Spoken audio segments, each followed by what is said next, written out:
Hello there, nice to meet you. I'm Hoyin, and yes, this is my voice. This video was supposed to be a skincare routine video, but halfway filming I decided it should be a hair video instead, since the skincare part, it was just really boring and it was not worth your time at all. So bear with me if things are not really that clear, I'm just trying my best. Oh, and for this hairstyle, you don't need any electronic tools like a blow dryer or hair straightener. It's just a quick, easy hair routine that I came up with, so keep watching till the end if you want to know how I did it. First things first, you start off with lightly dampening your hair. I usually do this whole thing in a bathroom, but for the sake of aesthetics, I'm just gonna spritz my hair with this bottle. Make sure it's only damp and not wet, because we want the hair to dry throughout this whole process of doing our hair. And I know it sounds a little bit weird, but just bear with me, it will make sense later. So, damp hair and not wet. So I use a teeny tiny bit of hair treatment. It's optional, you don't need it. So first, I'm going to add some wax to my damp hair. Any kind of soft wax or soft pomade will do, but I'm just using this one that I got from an event I joined a while ago. The reason why we want wet hair for this step is because we want to create a semi-wet look that we are going for. And if the hair dries out later, it will retain its shape because of the wax.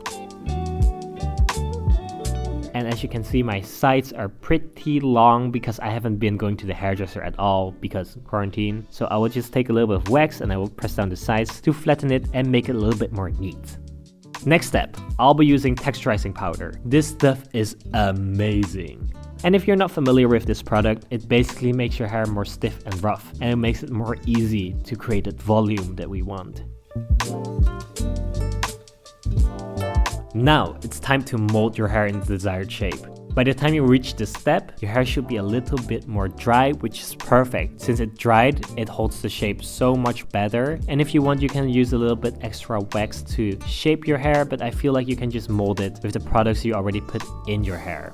And now it's time for the most important step, hairspray. A step that I like to do before spraying down everything is to spray a little bit of hairspray on my hand and press down the sides. This will really help keep the sides down instead of sticking it out like my hair usually does.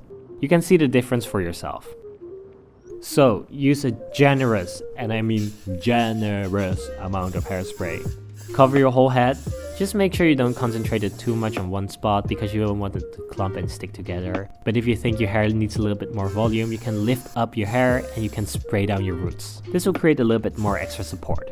And that's about it. This is how I will do my hair in most cases if I actually have to do my hair. But right now, I actually never have to do my hair because I'm just always home. But anyways, just play around with some products that you have. Maybe you have some products that work better for you. So my advice is to just use a little bit of products at a time. Don't go overboard. You will never know how it will turn out.